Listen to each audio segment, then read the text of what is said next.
As I said, welcome to episode 10 of the Alcon Maddox War Plan webinar series. Today I'm joined by change management expert and founder of the Butterfly Effect, Inge Wallage. Am I pronouncing that correctly? Kind of. Well, Inge is also an advisory managing director to the European Association of Communications Directors, so she really knows, really is a subject matter expert. So it's great to have you on the call today, Inge. For those of you guys who don't know me, who are joining the webinar for the first time, as I said, my name is Richard Ritchie. I run a niche recruitment and executive search firm based here in the UAE. And our primary focus is sourcing senior sales and commercial leadership talent for the IT channel industry. Now, typical roles that we work on include channel manager, partnerships manager, director of sales, commercial director, VP of sales, country manager, and GM, just to name the kind of highlight topics. Now, I've spent the last 25 years building and leading high-performing sales teams in a few different countries now, and I know just how important it is to install the right commercial leader within an organization, especially when we're in a time like we're faced with at the moment, because having the right commercial leader has a direct impact on value, on revenue, not only revenue growth, but also revenue protection in times of crisis. So if anyone on the call today would like any guidance or help with the recruitment side of their business, then please do get in touch after the call. Just put the word talent in the chat box and I'll reach out to you after the session. That said, today, of course, is not about me, nor is it about recruitment. It's actually about you. And I'm specifically talking to business managers in the IT channel industry. Now, over the past few weeks, I've spoken to a number of you on the call today to get a better sense of what are the top of mind challenges you guys are facing as a result of COVID-19. And some of you have already become part of the mastermind community we've set up in order to tackle this crisis head on from a business perspective. Now, these top of mind challenges are really what's been driving the content of this webinar series, and this is my way of giving back to the IT community because I believe that bringing us closer together in this way will ensure that we're all able to emerge from this crisis stronger. So we're setting ourselves up to thrive rather than simply surviving this episode. Over the past few weeks, as many of you now know, we've covered a number of different topics. So we've covered how to keep a remote workforce engaged, increased threat to cybersecurity born out of working from home, fast-tracking digital transformation, safeguarding reputation for a post-COVID-19 world, managing a partner ecosystem during a crisis, business continuity, solving business problems with AI. A couple of weeks ago, we ran a session for the Singapore market on turning crisis into an opportunity. And last week, we held a session on preparing for the bounce back. Now, as you well know, each week, we bring in a different industry expert to help guide us through some piece together strategies to overcome each of these separate challenges. And this week is no different. At the end of this series, we'll be compiling all of these strategies in the form of a white paper. So if you do want to receive a copy of this white paper, stay to the end of today's session and I'll give you instructions on how you can receive a copy. So the focus of today's session is change management. And as I've said already, there's really no better person to guide us through this than Inge Wallage. But before she does, Inge, why don't you start by giving us a little bit of background about yourself, because I think you have an absolutely fascinating background. So please give our listeners an insight into that, please. Thank you, Richard. And thank you very much for inviting me, and compliments on your program and the sequence and the enabling force that you'd like to provide your community with, which I think from a change perspective is a very, very powerful one. So compliments to that. And I'm really glad to be here and expert. Well, I hope I'm going to satisfy that, no pressure. So who am I? Yes, I think I've gone through change. I was born, I think, in a family of change. My father was a Second World War Holocaust survivor who could not talk about his past, which nurtured in me a fundamental conviction that communications is key. So communication science, went into communication jobs, both agency and in-house, and thrived. Went international. I'm originally Dutch, but I went to the UK. I worked in London, and PR was thriving, and it was absolutely fantastic. At some point, I realized, however, and I moved back to the Netherlands, got a family, had children, have 2 fantastic children. When I was working for Statoil, which is now called Equinor, the Norwegian oil company, energy company, that what was I really doing? And was I really putting my skills and my experience to something that was meaningful? And could I see my children in the eye and say, I have really contributed to making this world a better place? And I was not thinking actually really that working for oil was that. So when I had the opportunity to take the plunge and to go and be the director of communications for Greenpeace International, I took the plunge, and plunge it was. Because I went from the dark side to the light side, or I went from profit to non-profit. There's different ways of framing it.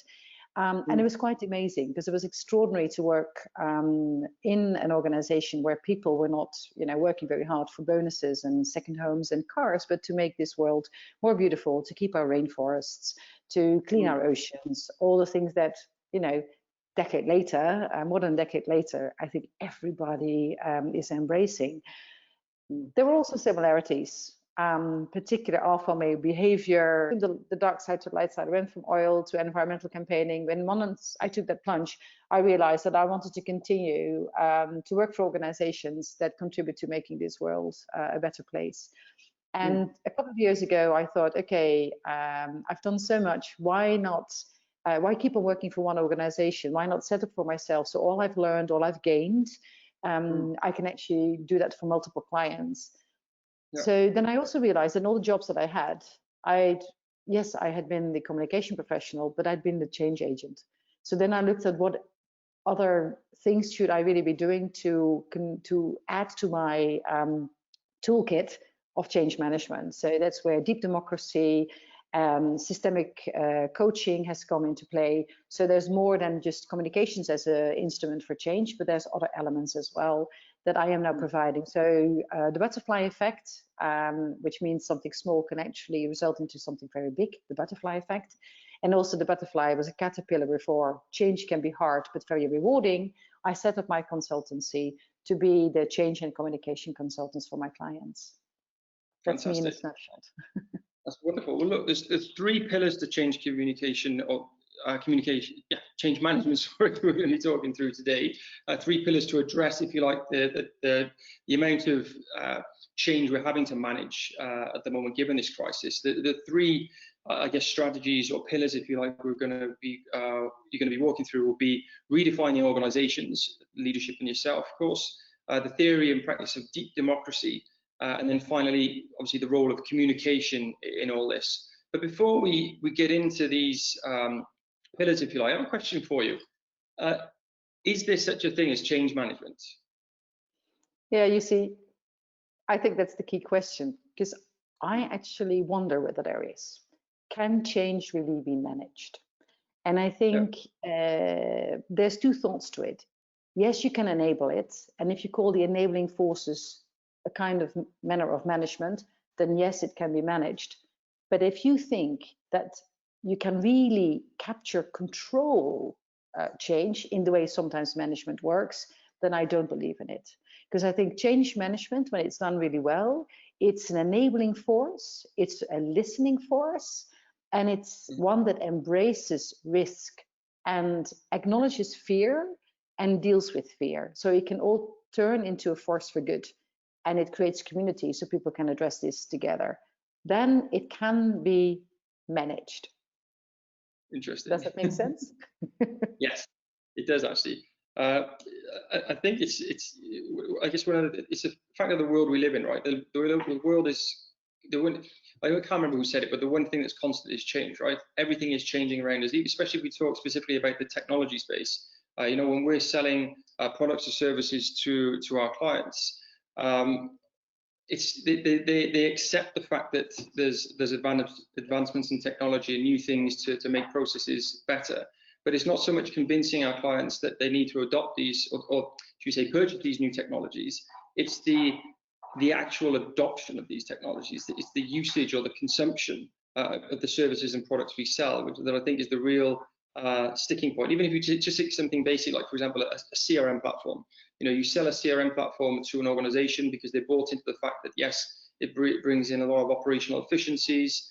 You record a number of different things in a way you haven't before, which gives you better insights into the ability to manage your customers. So everybody buys into it conceptually, but then from an adoption point of view, there's always this resistance, and it's that part of it. So it's not the change; it's the actual the day-to-day workings, if that makes sense. Yeah, and I think you point something interesting that makes me realize that I referenced the model by Ken Wilber, who looks at the reality, if there's such thing as reality, but from a 4-quadrant perspective. And the axes are the internal and the external, the individual and the collective. And the lower right quadrant really describes all the systems, all the procedures. It doesn't look at you as the individual in all of that. It doesn't look at the why, the common why. Why are we here? What is it that we're doing? Which is all about the culture, the behavior. And it doesn't look at the broader context. What we tend to do as society is we see the reality only through part of it, for only one of the quadrant rather than the whole quadrant. So when you really want to address change in the best way, I say you need to take that integral approach. You need to take the approach and bring it all together. Because however fantastic systems you're going to put into place, if you've not addressed the culture of an organization, if you haven't addressed the behavior, if you haven't acknowledged what individuals, why they are there, what are they bringing to the equation, what makes them tick, what is their passions, you're never ever going to reap the benefits of that system. So the system is not going to live its potential if you're not dealing with everything. And so often you also see that it's through that quadrant that people believe change can be managed. And it can't just by that quadrant. And I think we all know the examples where we've got all the structures in place, the platform is there, we've got our plan set up, we've got the KPIs. Why is it not working? It's because you need to look at everything else. You need to look at why are people there? What moves you? What moves the whole organization? And can you enable your workforce to contribute to it? And then you'll be able to not just manage change, but to be a very successful organization. I think the key thing there, like you said, is the enabling and getting people to buy into the same reason why you're using a new software, for example. Because if not everybody is sold on the reason why it's, they need their job to be, let's say, more efficient. Why do they need it to be more efficient? They may feel like they're perfectly efficient already using Google Sheets, for example. But if they don't buy into the vision of what the company will become, then of course they're not going to use it. Hans had a question.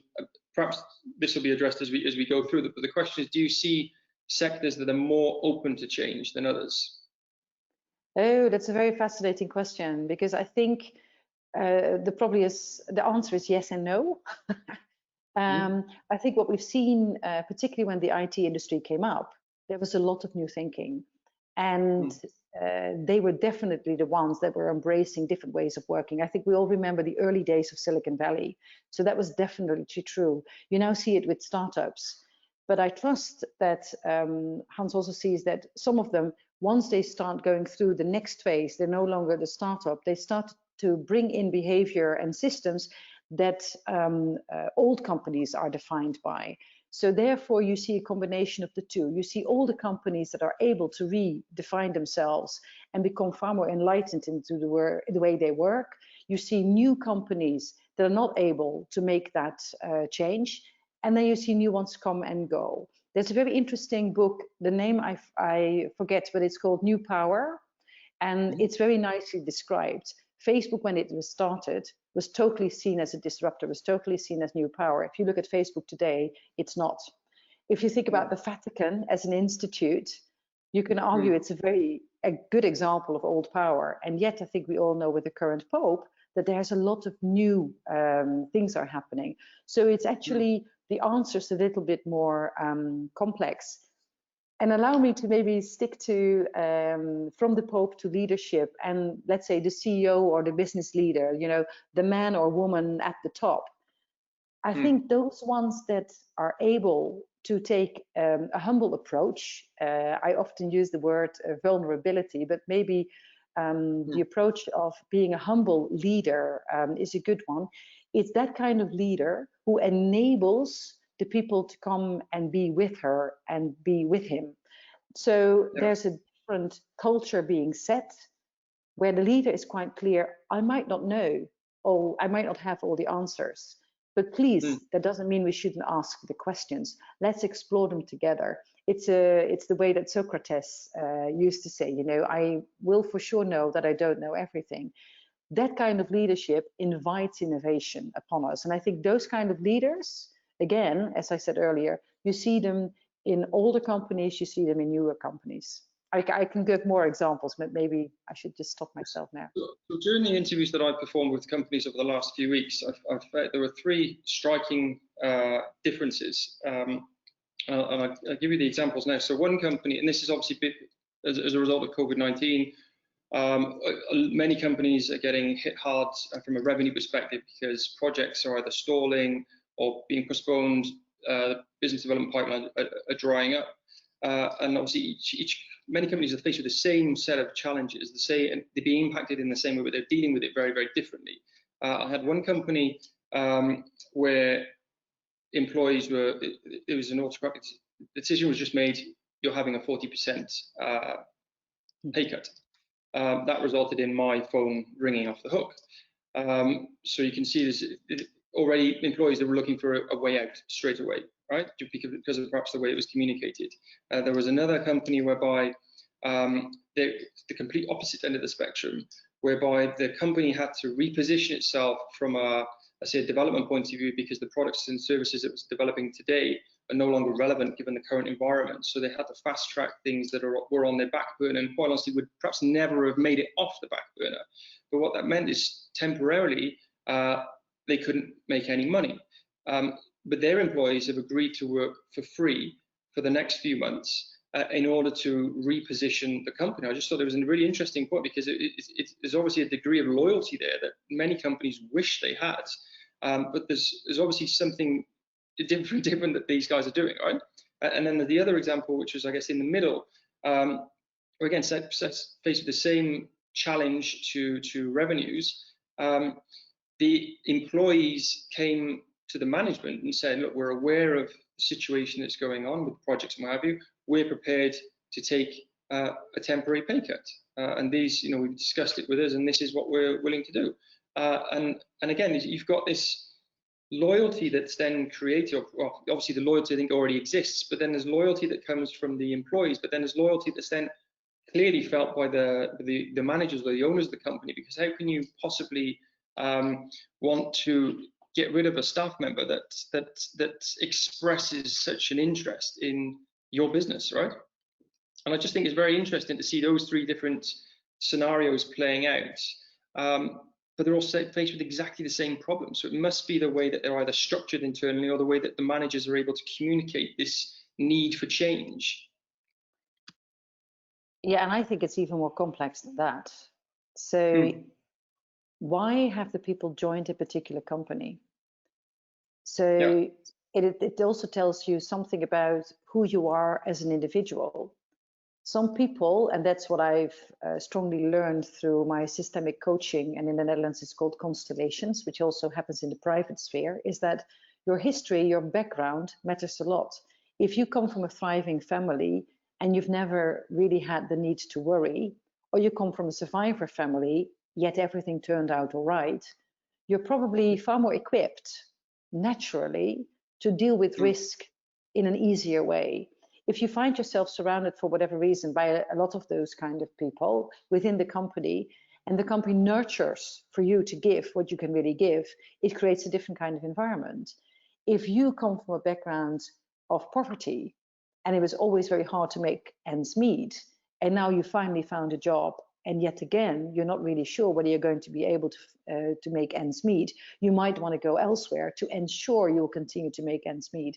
So it is not just the workplace that plays a role, it is you as an individual and the individuals together. So the aggregate experience that people have, and then the ability of the leader or the leaders to deal with that. Do you invite that into it? Do you acknowledge it? And how can you therefore make that work? Is there a sufficient way that you can then reap the benefits of the wisdom that people carry together and to move forward. And if the majority, let's say, feels that, oh, we're totally fine to make a pay cut, but a few people are not, can they speak up? Do they have an opportunity to actually address their fears? And do they therefore feel there's the companionship to deal with it? Now, this kind of approach takes time. And I just want to stand still to the concept of time for a minute, because time, as we probably all know, is different depending on the culture that you've grown up in or that you are part of. It's a very different thing. But one thing is quite clear, I believe, is that taking time will actually make you gain time, particularly in change situations. There's a need, particularly by certain leaders, who think, okay, we just need to get on with it now. That's not necessarily going to enable the people to join him or her on that journey. If you take a little bit of more time to deal with the insecurity, to deal with the opportunities, you'll gain that time later on when you really go for the implementation. I think it boils down to the fact whether or not, like you say, the leadership are willing to invest that time. And sometimes it's perhaps easier in smaller organizations. Hans followed on with comment saying he agreed with what you said a moment ago, but his example would be banks who seem to fall back into old habits after every crisis. Is that due to regulations preventing change, perhaps? So, could definitely be, but I think if we take a moment to think about ourselves and something happens to us, it's often very easy in change to reference it to private situations. We all know how we can quarrel with our partner, and we all know that we can learn from it. And then something happens, and gosh, we react in the same old way again, which we know is not going to necessarily going to be the best way to respond. So I actually think there's something very human about falling back to default mechanisms, and it's acknowledging it, which then allows us to move forward. And I think that is where sometimes I'm optimistic when I think about the things that are happening in the world, and sometimes I'm not so optimistic when I see things happening in the world. And I think in these days of COVID-19, we see examples of both. And I think depending on the bubble, depending on the media that you read, etc., you'll get fed in a different way. But I can totally see where Hans is coming from, and I guess I will hold my faith in humanity that ultimately we will see the light. So we've been talking quite a bit now about we say redefining organizations and the role of leadership within that, right? So a question from Basil: which areas of business within a company that is would be a priority for management to change? Or which areas in the business? Yeah, which areas of a business in a company would be priority for management change? I think, it does come down to the people. Because if you can change all the systems for all you have it, you can create all the community platforms for all you have it so people can work together. You mentioned Google Docs earlier on. And of course, you should have some of that because it's important to enable your people. But if your people, for whatever reason, are feeling a particular way, so there's resistance, there are conflicts, you need to deal with it. So human resources is the right area. I think we all know that sometimes human resources is not necessarily the best function to enable that. So it depends on the way human resources is set up. And enlightened leadership. If the leadership doesn't appreciate that certain things will need to happen, it won't happen either. I think I still believe in the fact that if the leader doesn't believe in it, it won't happen. But it is all about enabling your people. Yeah. 100%. Such a quick point. I'll drop in another anecdote. I remember one of the companies I used to work for. We had an offsite for a week-long expedition where we went on we had a course. We were learning about emotional intelligence. About just understanding ourselves, how we interact as leaders. Obviously, it's not a cheap trip. And after the trip. My wife said to my boss at the time, "You didn't need to spend so much money, just call all the wives and the husbands and we'll tell you exactly what you need to know." Because as you just articulated a minute ago, in such a relationship, you have more, shall we say, feedback than you do in other environments, more honest feedback. And then I think that kind of feedback helps us understand ourselves as people managers, as leaders, right? There's something interesting, actually. You trigger me, and this is not a plea just to say that everybody should go for the smaller consultancies like we both have. But I think what we also have seen, and I think I've seen it a lot having worked in top business companies and in Greenpeace as well, it was the big management consultancies. And I think that's where you do see change. I think if you, I subscribe to the newsletters of McKinsey, and nowadays, their terminology, the way they look at reality is very different to 15, 20 years ago. However, I think there are certain ways where big companies, particularly big company where leadership feels that they need to rely on the big names. And I think it's something to do with fear, because if something goes wrong, they can actually blame the big guys, and then they get on with things themselves. I think and it does go back to the risk, it does go back to fear. And I think sometimes the big apparatus can actually address things in aggregate way, but not in the detailed way. And that's where then the other people come in, and the people in the workforce themselves. It's all about enabling your own people in the workforce in order to get on with things. So before we get into the actual workforce itself, because I know we were keen to talk a little bit about deep democracy, so we just want to kind of ring fence the first part. So we've been talking about redefining the organization leadership and yourself as a leader. So what would you say is the key kind of takeaway from that topic, should we say? I think the key takeaway is that take an integral approach, acknowledge the internal and the external, acknowledge the individual and the collective. Use the Ken Wilber model to deal with change. Perfect. Just one more insight before we move on to the second part, and that is from David. He said, change leadership versus change management. Oh, definitely change leadership. Yeah. Absolutely. Okay, and leadership, by the way, I think maybe one thing more to add. Yeah, sure. Leaders can be the people that have just joined, huh? And that will be the future CEOs. I mean, I think leadership is an attitude. Leadership is not necessarily the position. Yeah, I guess you're right. Nor does it necessarily rely on having been with a company for a certain period of time, right? Like you said, it can be someone can start and inspire people from day one, whereas someone who's been there for 10 years has very little influence over people beyond that one-to-one interaction. Okay, fine. So let's now move. If there are any other questions or comments, guys, please do continue to put them in the chat boxes you have.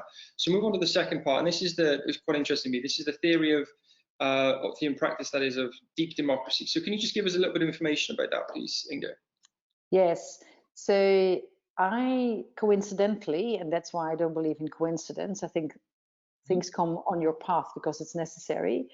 I got involved in deep democracy coincidentally, therefore, and straight away appreciated the power that deep democracy brings, which is listen to the no and find the wisdom with the minority.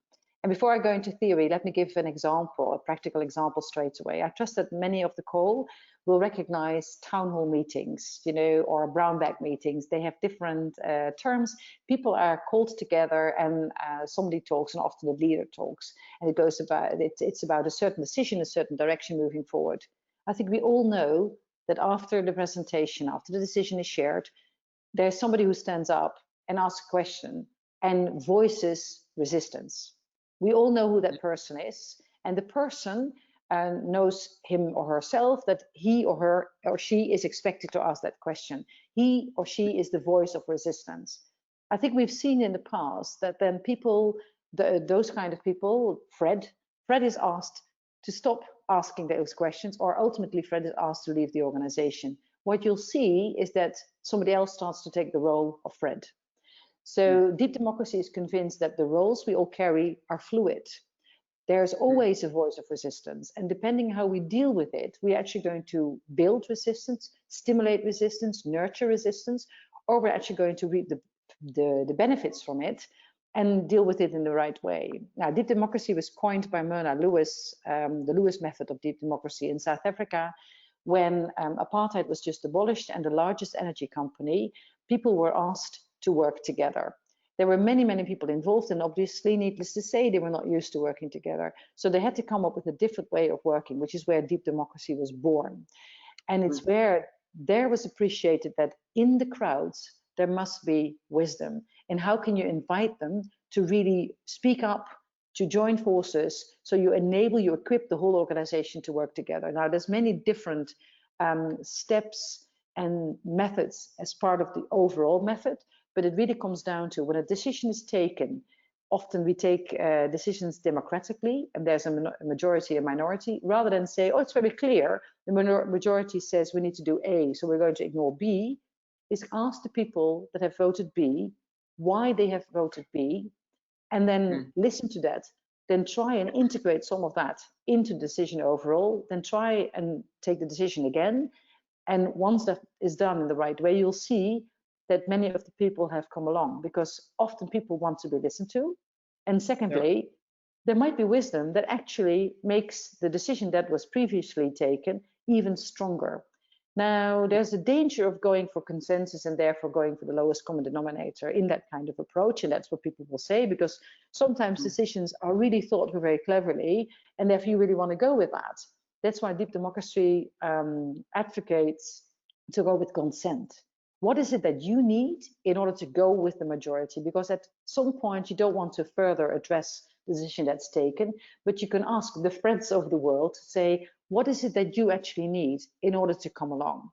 Now, this is extremely powerful, and where it's been done and where it's implemented, people listen to each other in a different way. They realize that nobody has the monopoly on the truth, because that often happens as well. I am convinced this, I am convinced that. And people can move forward far more commonly than is otherwise possible. So in the way I therefore now work on change, I really take that along.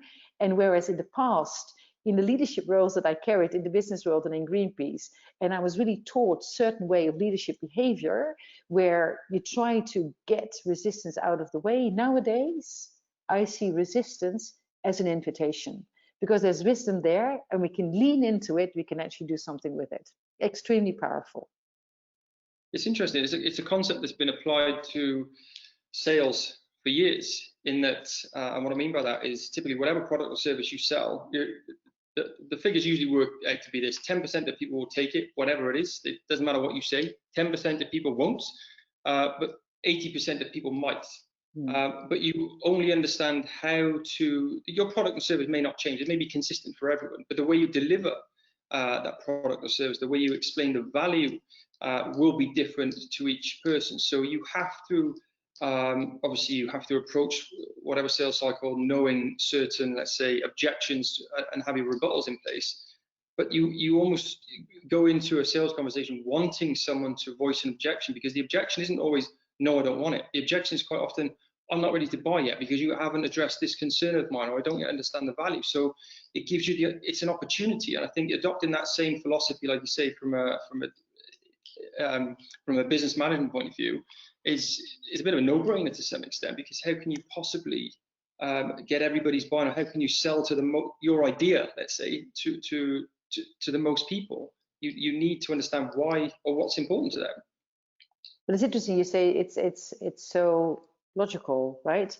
And I think some of it is, but often we don't actually do it in the workplace or in the private place, for that matter. I mean, in both.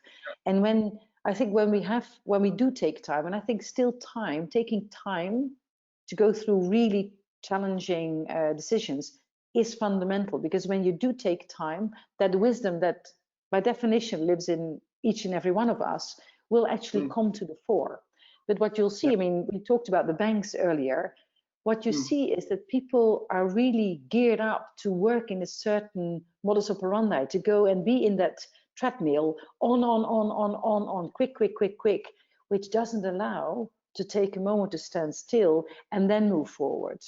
We also talked earlier about what sectors are better equipped in terms of dealing with change and having more enlightened leadership. I've seen when Silicon Valley started, and I think we might all have heard in the way Google initially really worked with its people, maybe they still do, I do not know, is that meditation was important, taking time out to sport was important. And all of that actually makes you as a person be able to equip you as a person to deal with things in a far more logical and natural way than if you just keep on going. All right. I think the other thing that I kind of throw into that, if you like, is if you're going to take, people on the call today are going to perhaps explore this idea of deep democracy and start to embrace, let's say, the no, and really try to better understand it, then you have to do more than just find it. You have to be seen to be using that information, because if you're not using that information, then it's possibly more detrimental. Well, it's interesting because deep democracy talks about, look at the iceberg. You see what's on top of the waterline and what's below the waterline. And below the waterline, there is an area which is where resistance lives. And then they say there's the sabotage line, or the terrorist line, which is a bit of a dangerous word. But so this, the line of sabotage, where something that starts as a joke, and if a joke continues, it could be the first example of resistance. Then it starts with the ones that mobilize around the coffee machine, that ask particular questions.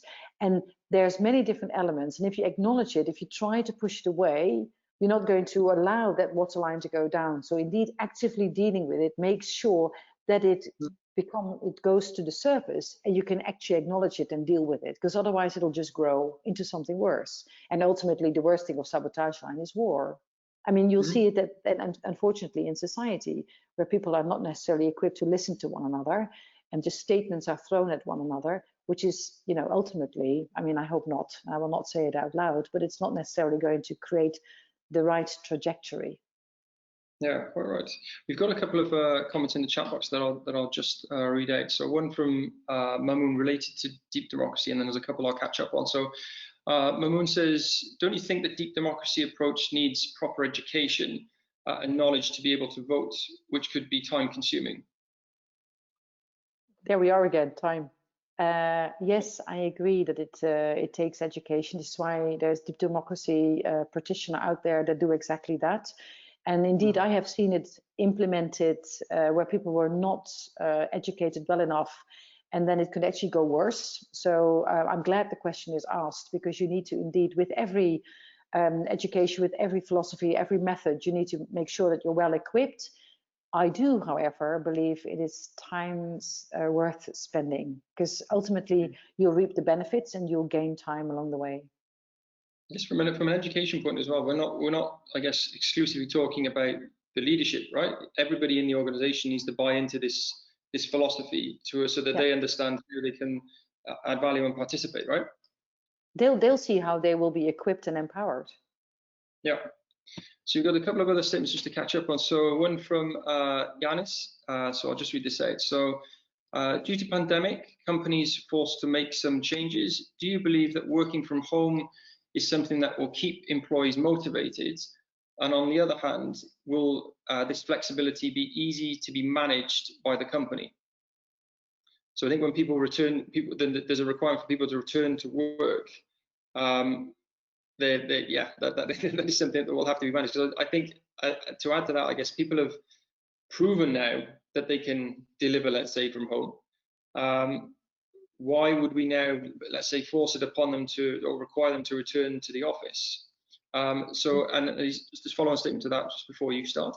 As per your viewpoint, how much can this affect the productivity of each individual and eventually of the whole organization? What is the prerequisite to avoid that? So yeah, what can we do to ensure that that doesn't happen? So that's the home working, not the deep democracy, right? Question there. Yes, yeah. Sorry, this was the tail end of the last piece. Yeah, the home working part. So I would hope that employers who have previously said that it's completely impossible to work from home have now seen that it's totally possible. I also believe that, on the other hand, people that have always wanted to work from home have seen that maybe just to work from home might also not be the best way forward. I think we want to keep touch with one another. And I think the fact that we have all these technologies in place, that means that we can actually still be together, or we could just make a phone call, because sometimes we know that just making a phone call is important too, because this might take more time. I think we've seen different elements of that. It's a combination of things. And I think depending on the kind of job, depending on the kind of company organization people work for, you'll need to find a new way forward. And I think that's not a fixed jacket for any organization. And it's also not fixed because it depends on the organization. I have seen people here with small families, young children, who needed to home educate their children while still being effective on the job. We're very happy that the children back at school, so at least they can be more effective.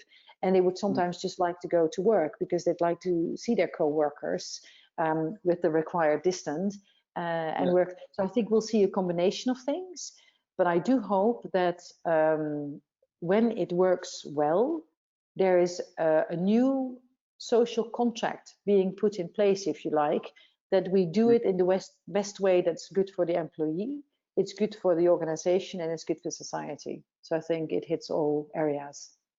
I think the reason why perhaps a lot of companies resisted this idea of home working before the pandemic was that it was an issue of trust, let's say. But now they've been put into a position where they have to trust their employees, and often a lot of companies don't have the systems in place to, let's say, monitor. I think quite a few of them have actually been quite surprised by just how productive people have been, because I think that on the other side, there are also employees that are desperate to prove that they can be productive at home, because I guess there must be some uncertainty about keeping their job and all sorts of other stuff. So there's so many different things that are at play, I think, in the mindset of both management and employees at the moment, that it would be very hard to replicate what we're going through now as any kind of social experiment, right? But it's interesting because I've always been extremely open for my teams to work from home, because as you say, it's about trust and it's about the results. I mean, I think we all know the people that just sit at the desk to be seen to be sitting at the desk, who hardly produce anything. And then you've got the people who maybe not be seen because sometimes they work from home because they really work extremely hard in crunching mode to actually get something delivered, and they deliver. Yeah. So we've got one more. So this is an insight from Kim. Yes, I agree with Inge regarding risk appetite, and I imagine we're now in an environment where the big consulting firms will have an edge with managers and leaders wobbling through COVID. I'm not quite sure. Do you understand what Kim means by that with the wobbling, should we say? I definitely think we wobble, and I actually think wobble and chaos, if I dare to put the two together, is a very good place to be, because I think that is where solutions come up. So I wish a lot of people a lot of wobbling together, and to find the innovation together to move forward. Yeah, let me just have a look. So we've got one more comment here. So Piyush, every expert says that we need to find ways. Every expert says that we need to find new ways to sell our current customers and to find new ones. Would appreciate if you could please share some ideas. I love the directness. That's a very nice one. I think we all suffer from something that needs to be new all the time. I remember in my days in Greenpeace that every campaign needed to be different. That was just a huge appetite to make things different all the time, where sometimes you just know that certain things work very well. Let's make them work. So I think actually you do see here in the COVID days, we are living in a global market, and I think we are actually all together on this webinar from many different places. And I think that is so fantastic, because I love the multinational, multicultural community that we can all be part of. At the same time, I think we can wonder what needs to be local. And I think if you think about agriculture, and if you think about how we've done the whole food sector, how that's accelerated, not necessarily in the best ways, also from a planet perspective. And we can argue whether the virus, we know that the virus is to do with that. So if you then think about new versus old, I think if you go back to the farmers and you think about how you get the best out of the land, there's an enormous amount of wisdom of how to get the best out of the land, which is local, and to work with local seasons. And I think that's maybe a bit of an esoteric answer to the question of the new and the old, but I think I think for us, the challenge is, what is it that we should do and keep on doing, because it works so well, and where could we use innovation and do something new? Yeah, I think also to add to that, Piyush. I don't think there's any. I don't really think there's anything, let's say, new way we need to sell to our customers, because what we should have been doing is selling on value anyway. That I believe is the best way to get people to buy into what you have. There was, when I remember back from my stockbroking days, there was an old saying we used to have: telling isn't selling. Right? Someone needs to understand truly what it is you have, understand the value, and they will buy it.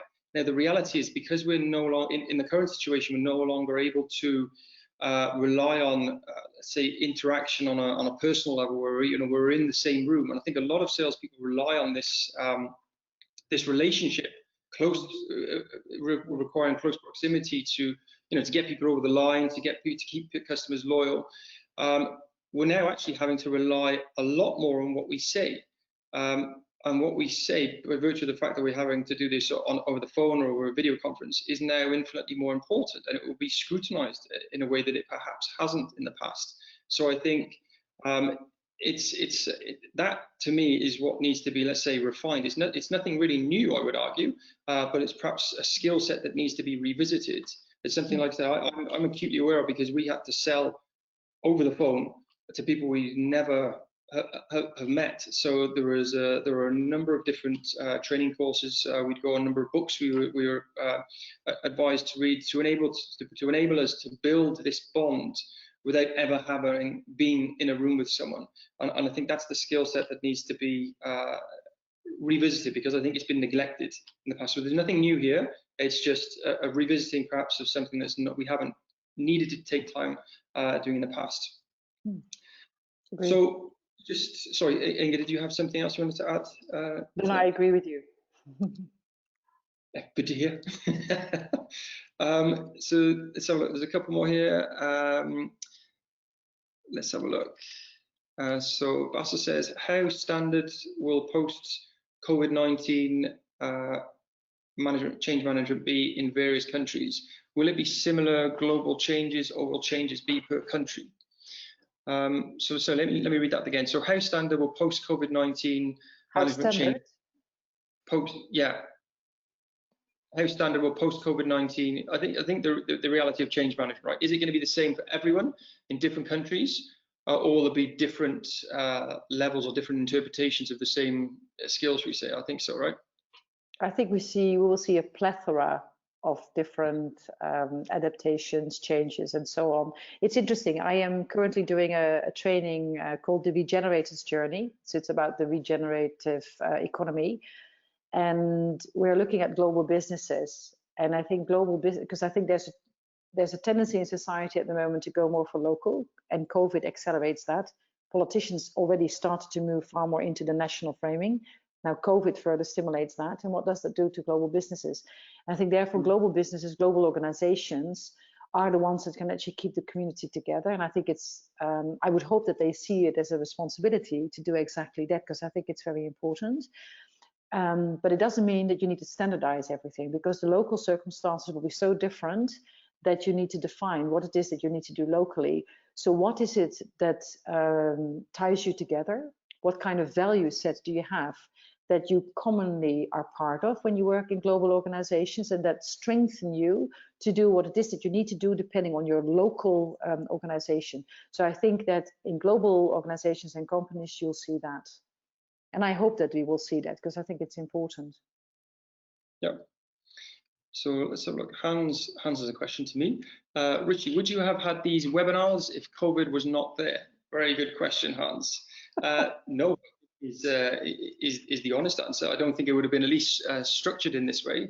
I think that is an element of, let's say, that's not necessarily a sale changing per se, but it's more about, certainly from a business strategy perspective, how you're able to, let's say, reach your potential customers. Definitely, it's an opportunity, because for me, hosting webinars in this way, I'm able to engage with people that would otherwise be busy in an office. And I think sometimes I think we're actually a lot more productive now that we're home to some extent, because you know what it's like when you work in an office. There's so much. We live in a very. Someone said it to me the other day. It's a very disruptive society, should we say?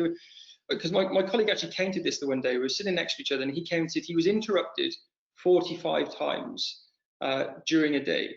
And this question was, how can I be expected to perform my role when I'm interrupted so much? And that's just people coming over to ask questions about the role, people who ask, how was your weekend, all sorts of things. So the fact that people aren't in their office right now, people are at home, is you get interrupted by your partner. Would you like a coffee? Hey, we need to take a decision on this. I still think we see that.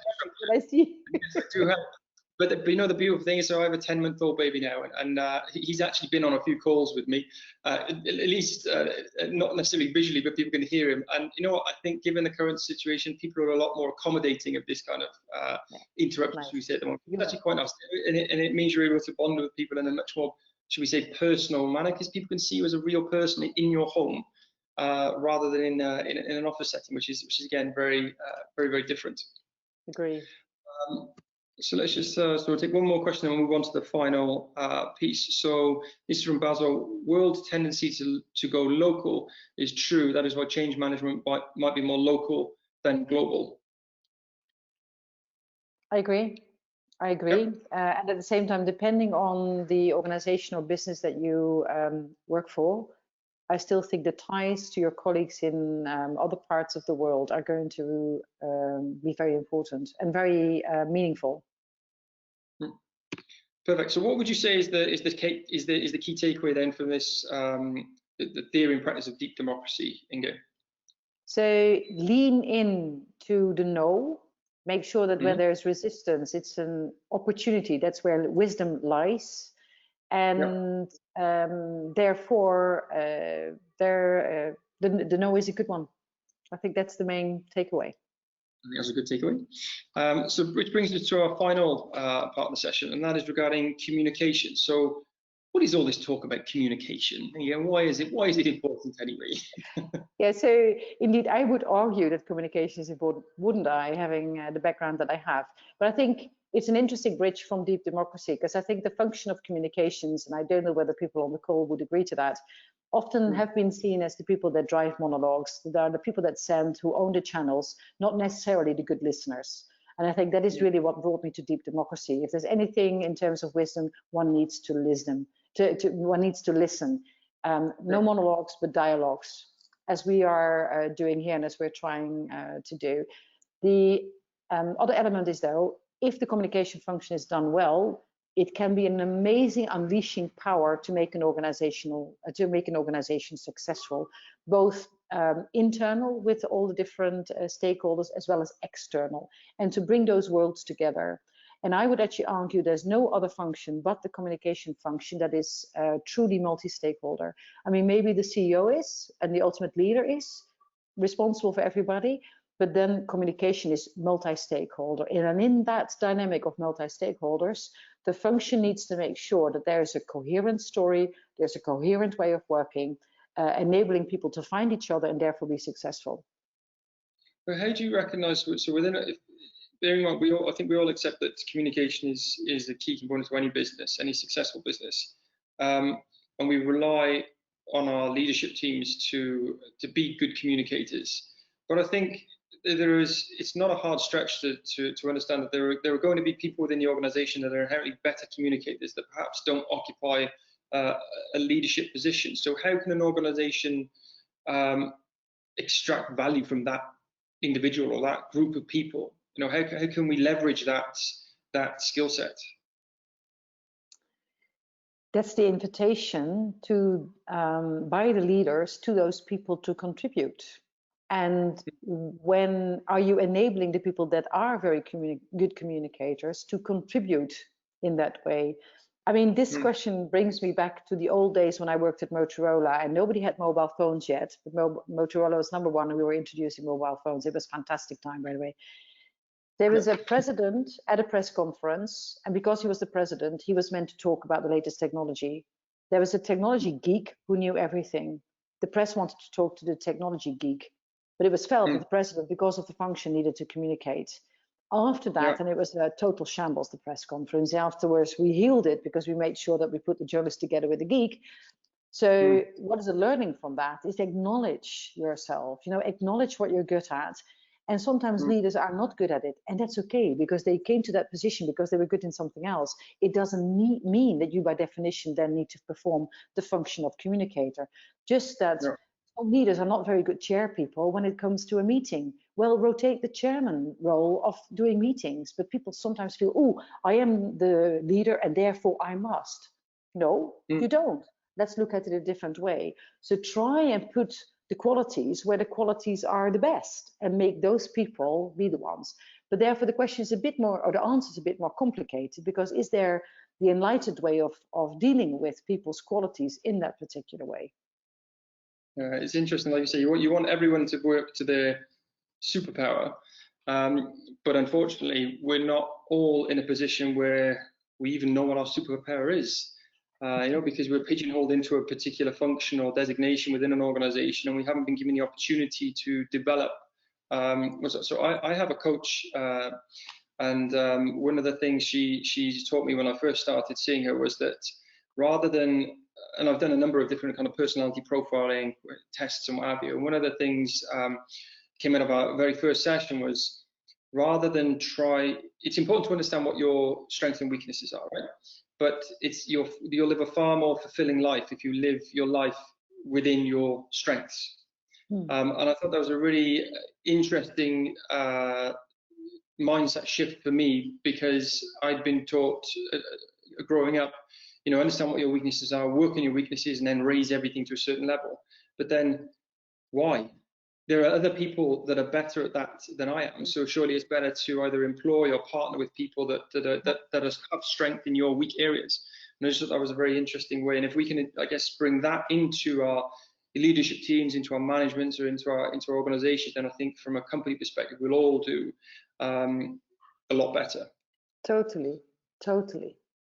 So there's two more insights here, or questions rather, and then we'll wrap things up. So let's have a look. So Michael, active listening and feedback collections will lead to good communication and adapt it to the audience. Yeah, spot on. And then thank you, Michael. And then Kim says, Richie, maybe your next webinar could be finding your superpower. Yes, why not? I'll wear my cape for that one, Kim. Here. It's like a fancy dress party, not a webinar. But yes, I like the idea. Okay, guys. Well, look, let's wrap things up. I think so. The three pillars, if you like, and takeaways, just to recap. And Inge, please correct me if I miss anything here. So the three we discussed. So first of all, redefining an organization from a leadership perspective and recognizing ourselves. The takeaway there being everything is connected and influences one another. One needs to take an integral approach to be effective and to find meaning. The second part was the theory and practice of deep democracy, which is very fascinating. The takeaway there being to embrace resistance, find wisdom in the no. And then obviously communication is vitally important to this, being the third part, and the role of communication, pivotal. Listening is fundamental. But I think in addition to that, it's acting on what you hear. And there's many different ways we can improve, if you like, with listening. One of the things that I think gets missed from a management perspective when we're having these conversations is take notes. Even if you bin the notes after the session, the act of taking notes has always worked for me from a sales perspective, because it certainly implies that I'm listening and I'm engaged in what the person is telling me. But then also from a management or leadership perspective, it keeps you engaged in the conversation. I've had to do it because I suffer with ADHD, so I have to take notes, otherwise I'll forget what happened at the beginning of the conversation. So I'm forced into a position where I have to take notes. But recommend to do it.